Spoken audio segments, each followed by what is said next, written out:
Bonsoir amis, chers téléspectateurs, permettez chers internautes qui suivez paulafrique.info et sa page Facebook Paul Afrique, comme annoncé en cours de semaine lors de notre dernier Facebook Live sans langue de bois. En ce qui me concerne, j'avais annoncé la venue de paulafrique.info à Gagnoa pour la fête de la liberté. Nous sommes à Gagnoa, événement spécial, traitement spécial de l'information. Nous sommes avec le président Nestor Dayi. Bonsoir président. Oui, bonsoir monsieur. Nestor Dayi est le président de la jeunesse, en tout cas un des hauts responsables du FPI en charge de la mobilisation. Et il sort des matchs de football. Vous avez marqué combien de buts? J'ai marqué 2 buts. 2 buts, le but de la victoire, le but de la liberté pour votre équipe. Oui, le but de la liberté et le but de la victoire pour notre équipe. Un but dédié à Laurent Gbagbo et un autre dédié à Simone Gbagbo. Un but dédié à Simone Gbagbo, un autre à Laurent Gbagbo. Sans langue de bois spécial, fête de la liberté à Gagnoa, épisode 1. Comme annoncé par nos soins, c'est avec Nestor Dayi, responsable FPI. Avec lui, nous allons passer un peu rapidement en revue la mobilisation, l'actualité de l'heure. Président, comment se déroulent pratiquement les préparatifs de la grande fête de la liberté? Je crois que les préparatifs vont bon train. Nous sommes actuellement dans la phase définitive, dans la phase active de la fête de la liberté.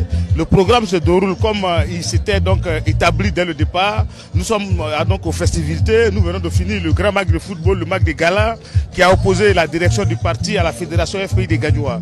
Je crois que les choses vont montrer, la mobilisation elle est bonne. Et que demain, ce sera donc le grand jour. Et déjà les prémices sont là. Nous donc comptons sur l'ensemble des Ivoiriens pour donc relever le défi de 100 000 personnes.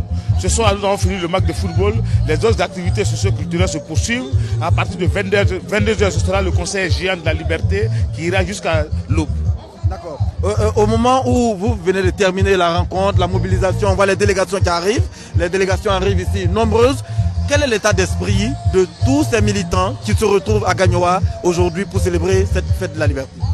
Ok, la fête de la liberté est un moment important pour l'histoire du Front populaire ivoirien. C'est un moment qui nous rappelle les durs moments donc, du parti unique et la lutte qu'a mené donc, le président Laurent Gbagbo et ses compatriotes pour obtenir le multipartisme. C'est donc un moment mémorable pour les militants du Front populaire ivoirien. C'est un moment de retrouvailles, c'est donc un moment de joie, un moment d'allégresse et d'ambiance totale. J'espère que c'est ce que vous constatez ce soir. L'objectif de ces fêtes de liberté, nous sommes à la 19e édition, aujourd'hui, à 2 ans d'une présidentielle de 2020 annoncée. Quel est l'objectif principal de ce rassemblement de cette année? L'objectif principal de ce rassemblement, c'est de faire donc la revue des troupes, de voir 7 ans après donc l'incarcération du président Laurent Gbagbo, qu'est-ce que son parti représente en Côte d'Ivoire. Je crois que le constat il est net, c'est un parti qui est encore intact, un parti qui est remobilisé, réengagé pour les batailles futures, pour la reconquête du pouvoir d'État en 2020. Reconquête du pouvoir en 2020 avec des camarades encore emprisonnés. Justement, vous-même avez connu les geôles, vous êtes récemment sorti de prison. Justement, que faites-vous pour l'élargissement de ces camarades encore? Je crois que la fête de la liberté donc, est un moment de réengagement total. Sur la route donc, de 2020 pour la reconquête du pouvoir, il y a donc certains défis à relever. Et parmi ces défis figure donc la libération du président Laurent Gbagbo et de tous les détenus politiques, le retour de tous les exilés, la création donc des conditions justes d'élections transparentes en Côte d'Ivoire, qui commence par le départ de Issou Bakayoko de la tête de la commission électorale indépendante. Je crois que c'est des grands axes que nous allons prendre en cette année 2018, que nous allons poursuivre en 2020. Si nous voulons aller effectivement en 2020 aux élections, il nous faut donc gagner la bataille de la commission électorale indépendante en 2018. Il faut gagner donc la libération du président Laurent Gbagbo et c'est notre champion. Donc c'est avec lui qu'en 2020, nous allons gagner les batailles de 2020. C'est lui qui sera encore, vous le présentez comme candidat du Front populaire ivoirien. Laurent Gbagbo est l'icône, c'est notre leader. Jusqu'à preuve du contraire, il est l'icône, c'est lui qui rassemble beaucoup au Front populaire ivoirien partout en Côte d'Ivoire. Nous espérons bien qu'il est le seul à pouvoir faire la réconciliation en Côte d'Ivoire et qu'il est donc le chaînon manquant de la réconciliation en Côte d'Ivoire. Vous parlez de réconciliation nationale, dans le même temps, il y a Guillaume Soro qui appelle à la réconciliation, au pardon. Vous êtes jeune, comment est-ce que vous appréciez aujourd'hui ce discours de réconciliation et de pardon? Je crois que Guillaume Soro n'a pas appelé à la réconciliation. Guillaume Soro est une personnalité dans ce pays. Il doit donc, il est le président de l'Assemblée nationale, je crois bien, et donc c'est là-bas qu'on prend les grandes décisions. Il est le représentant du peuple. J'espère bien que s'il veut nous réconcilier en Côte d'Ivoire, il peut donc faire des propositions de loi d'assistance au gouvernement, allant dans le sens de la libération de tous les prisonniers politiques. Justement, il a appelé récemment donc à tous ces propos qu'il tient de manière donc, comment dirais-je, propagandiste. Mais je crois que s'il est sincère, il y a des actes à poser, il y a des lois à suggérer à l'Assemblée nationale. nationale, allant dans le sens d'élargir les camarades et allant dans le sens de la réconciliation nationale. Vous avez dédié cette fête à Mme Simone Gbagbo. Est-ce que vous l'avez vue avant cette grande messe? Oui, Mme Simone Gbagbo va très bien. Je crois qu'elle a un moral de fer, elle est dans une posture de combat. Elle a toujours dit que c'est les grands rassemblements, c'est la remotivation des militants qui est donc son souci majeur. Chaque fois que nous sommes réunis et que nous tenons bon, elle tient bon. Je crois que de là où elle se trouve, elle se réjouit déjà avec la grande mobilisation qui commence déjà à commencer aujourd'hui. Vous êtes jeune, vous êtes un leader de jeunesse, vous êtes vous-même jeune. Un autre jeune fils de cette région est en prison, malheureusement, Charles Blé Goudé. Est-ce que vous avez sur l'agenda du président Nestor Dailly un déplacement pour le rencontrer? Oui, c'est pas exclu. Nous sortons fraîchement de prison. Nous sommes en train de faire l'état des lieux, de remobiliser nos troupes. Je crois que mon ami et frère Kwa Justin a été déjà là-bas de manière express. Nous préparons activement donc notre visite au président Laurent Gbagbo et donc au ministre Charles Blé Goudé. Ça nous serait tardé. Mais le plus important, ce qu'il nous demande, c'est de faire le travail du terrain, le travail de la remobilisation des troupes, le travail donc de la remotivation de nos militants pour obtenir donc leur libération.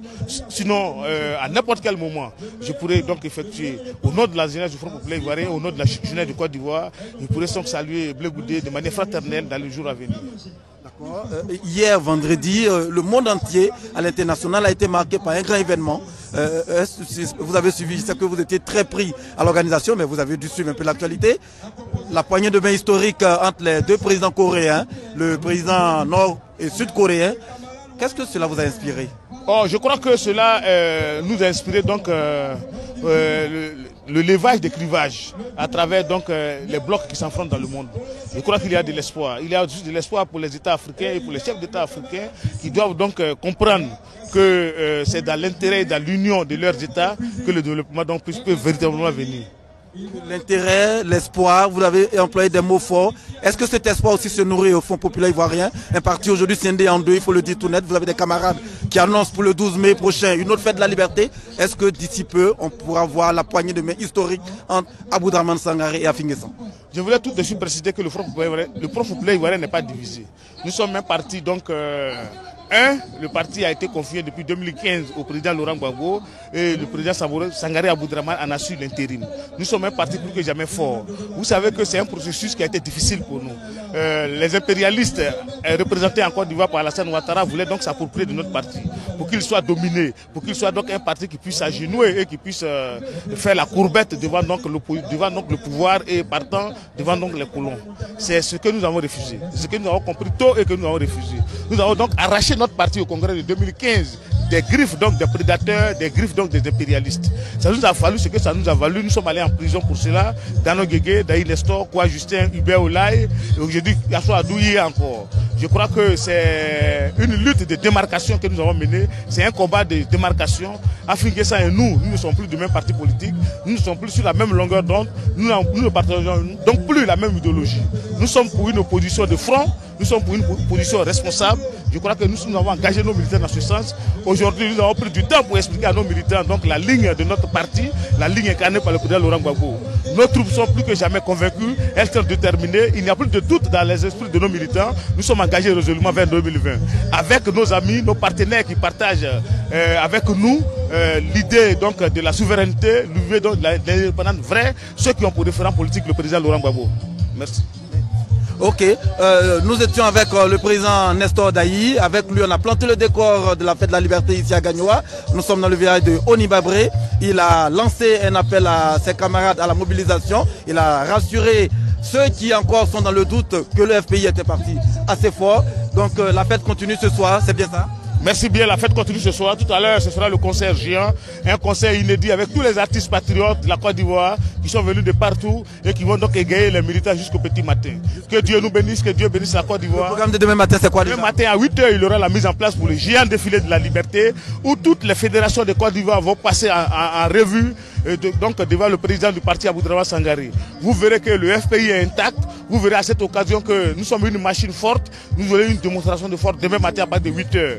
Et après le défilé géant, il y aura donc le discours d'orientation du président Aboudraman Sangaré avant le congrès. C'est un discours qui est attendu par les militants, car à partir de ce discours, nous allons donc aller dans les fins faux, nous allons aller dans les hameaux, les secrétaires généraux vont se réorganiser pour préparer la bataille vers 2020. Vous avez annoncé quelque chose, il y aura un congrès? Oui, le congrès est prévu pour août 2018. août 2018. Tous les militants sont au courant de ce congrès. Nous nous préparons activement ce congrès. Un congrès qui va donc redéfinir certaines choses, un congrès qui va améliorer donc notre programme de gouvernement et notre projet de société pour donc le mettre en harmonie avec les Ivoiriens et préparer résolument 2020. Merci Nestor Dayi, merci d'avoir répondu à l'appel de PôleAfrique.info ici à Gagnoa où nous sommes depuis hier, il faut le dire. Aujourd'hui nous sommes sur le terrain. Demain, l'équipe sera encore là à la réalisation de cette antenne. Eric Koulibaly à la technique avec Lucien Aoussi. Nous vous disons merci de nous avoir suivis et puis rendez-vous demain ici encore pour un live avec d'autres invités, sans langue de bois sûrement avec Madame Lorignon si elle est arrivée et nous ferons tout pour donner la parole à ceux qui ont droit à la parole, à ceux qui ont quelque chose à dire pour la Côte d'Ivoire, pour la démocratie ivoirienne. Merci de nous avoir suivis, à très vite. C'est moi qui vous remercie.